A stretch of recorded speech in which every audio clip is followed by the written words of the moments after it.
Good afternoon. Thank you very much for being here.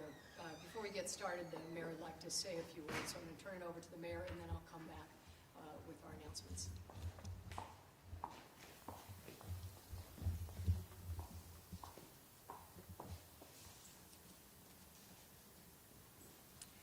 Good afternoon, and thank you, President Johnson, for hosting us here this afternoon. Violent crime is a scourge impacting individuals and families in record numbers in Columbus and cities across the country.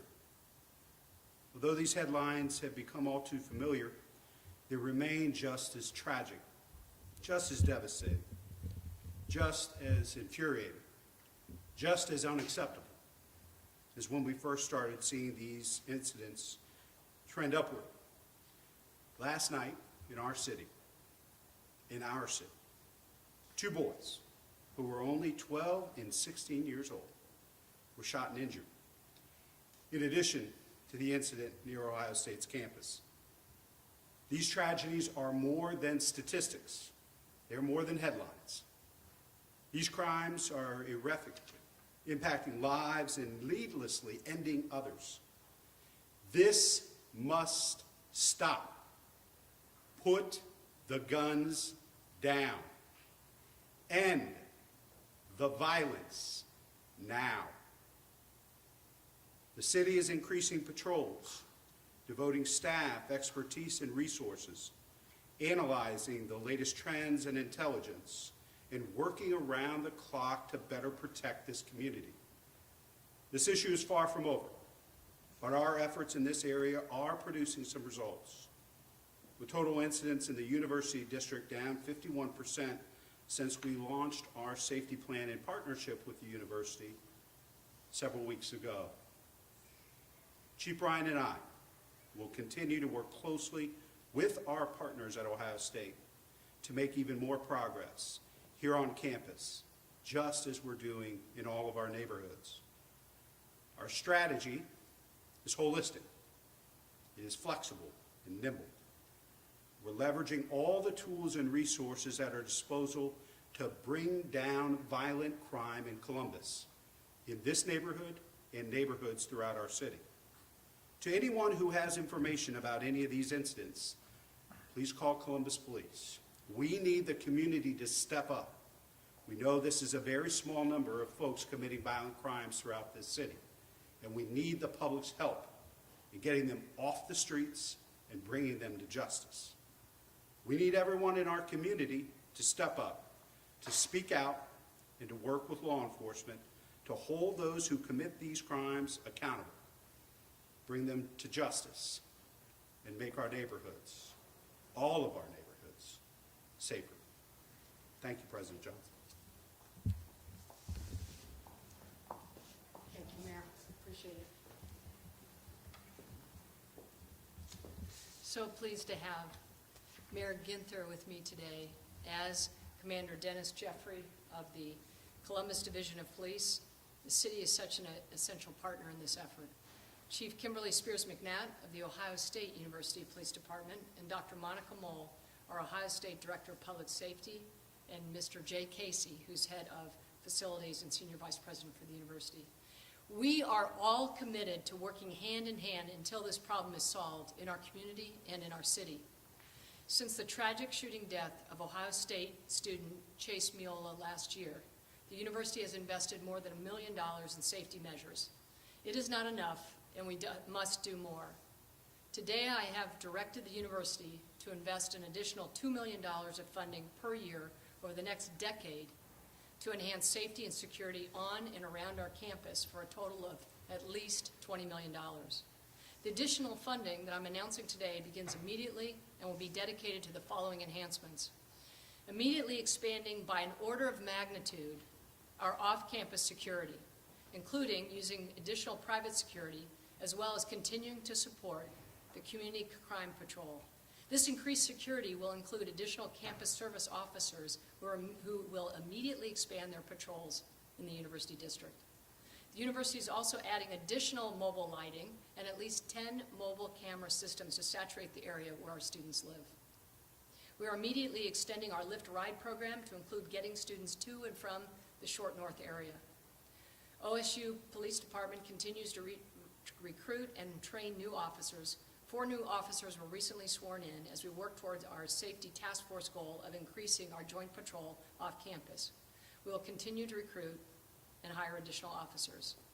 I've also directed our public safety team to engage an external safety expert to examine the effectiveness of our expanded approach to off-campus and on-campus safety in partnership with the City of Columbus.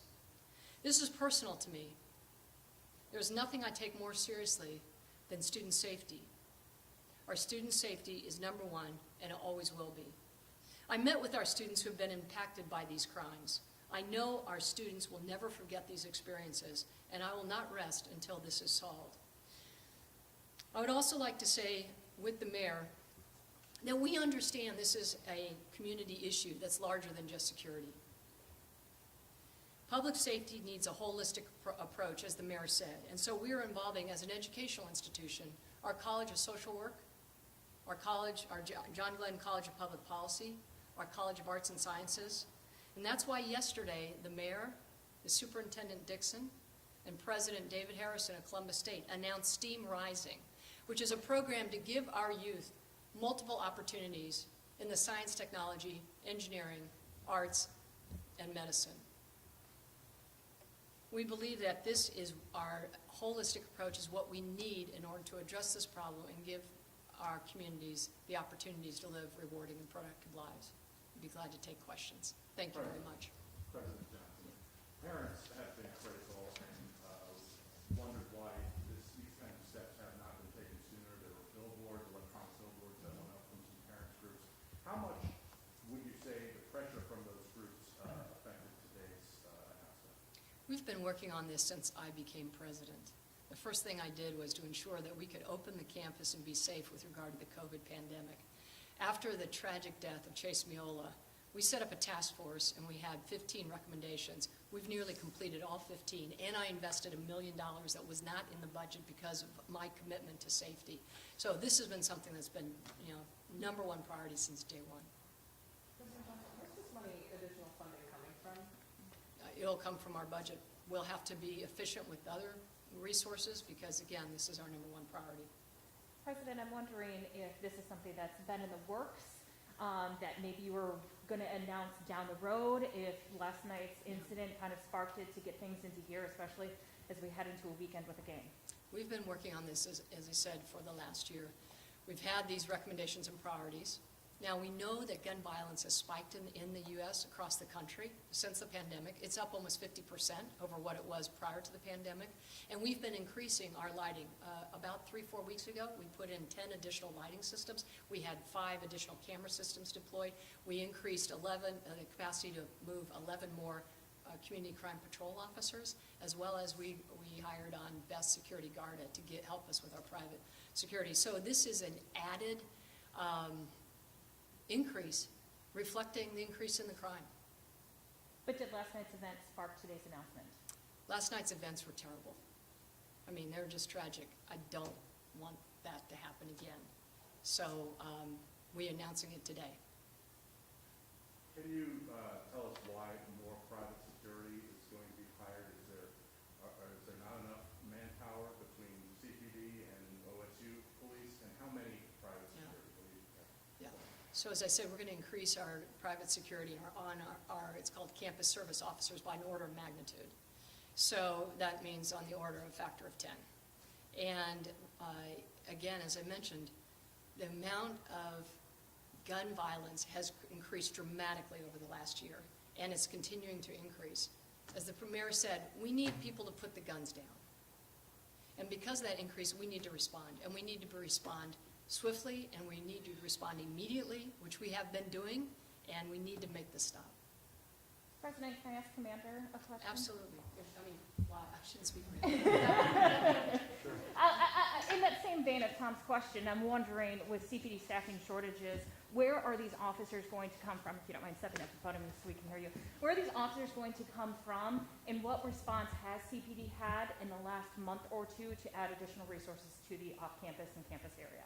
Yeah, sure. So I'm the commander for Zone 4, which encompasses 4 precincts. So we have mid-watch officers that work 9 a.m. to 7 p.m. and then 7 p.m. to 5. So I've just shifted those officers to the campus area in coordination with some crime interdiction officers that we've talked about that are partnered with OSU. So we understand, I don't want to, steal resources from other parts of the city. We want it to be an equal effort. So I can control Zone 4, and like I said, we have constant conversations with OSU almost daily. Where, the incident happened last night, so, we'll put some resources, and we try to be smart about where we put the resources. Just having officers drive around aimlessly isn't going to help us. We need to put them where there are incidents happening or where we feel like they're going to be most effective. So when the president announced that crime has dropped 51% since some of these initiatives have gone into place, can you talk me through some of those stats so we understand where that's coming from? Yeah, sure. So we basically have really emphasized violent crime, meaning robberies to individuals, felonious assaults, and burglaries. So when we mentioned that 51%, those are the 3 main criteria that we've really been measuring, and those have been down 51%. We were averaging prior to August 27th, I think about 12 of those incidents per week off University District area. Now we're down to about 6, so that's where the 51% comes. And maybe if I can make just don't want to necessarily yield the podium because you're doing great. But I just wanted to say that the statistic that I mentioned was from a national, and I'll get you the reference, that across the nation, we've seen a 50% increase in gun violence. A question for President Johnson. So last year, after the murder of George Floyd, students at Ohio State called for the university to cut ties with CPD. And just curious on, I keep hearing at a lot of press conferences that, the police and the university want people to come forward with information. Do you feel that that has kind of caused the distrust between students and the police, and what is the university doing to build that trust? So after the George Floyd protests, we stood up a public safety advisory committee, and that was comprised of students, faculty, and staff, and administrators, and I think it was Chair, I wasn't here yet, but was it Chair Jay? Monica Mole chaired, co-chaired it, and they got together and came up with a number of recommendations, which have also been implemented, or nearly all implemented. So I think we've worked through, again, I think the main thing is this has got to be a holistic approach. This is a huge society problem. How do we reinvent public safety? How do we use what we're learning as an educational institution in order to provide opportunities that give other options for people that are committing these crimes? President Johnson, how do you think that distrust or the rift, if you will, between students and police manifests itself? Do you think it's a situation where police perhaps may not be as enthusiastic about their job to help students, or do you think it may be the other way, that students may not trust police enough to come forward with information? Do you think it's manifesting itself on campus in a way? Well, I'm new here, I've been here a year. We have a new chief of police, Elaine Bryant, Chief Bryant. Commander Jeffrey's been great.